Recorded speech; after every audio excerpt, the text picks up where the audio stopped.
Let's talk about restraining your toddler while brushing their teeth, and what our appointment was like for a toddler that you have to do that with.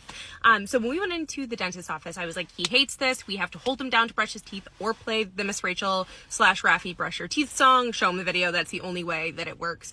And they were like, okay, well, in that case, we're going to do what's called a knee-to-knee exam. And what we did, and it was not ideal, but it allowed the dentist to get in his mouth. And this might be an option if you go somewhere that maybe isn't a pediatric dentist place specifically. It could be something you suggest or whatever, or maybe it'd work good for like brushing your teeth at home for kids.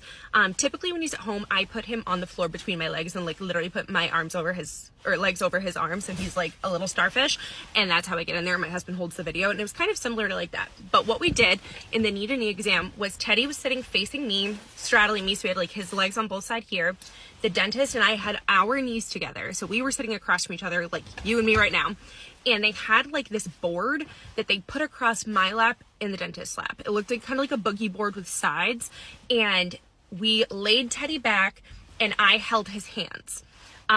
By doing that, he couldn't really squirm because he was so close to me. Like his hips were like on my hips, and the dentist could see into his mouth. And it was cool. I could see into his mouth much better than I usually get to at home. I could see like all of the little teeth that are coming in. But I was really, really nervous about how they were going to get him to sit still to see his teeth. And I didn't know this was an option. So if your kid is like a squirmer / hates having their teeth brushed like mine, that might be something that they do. It was honestly painless. It was so quick.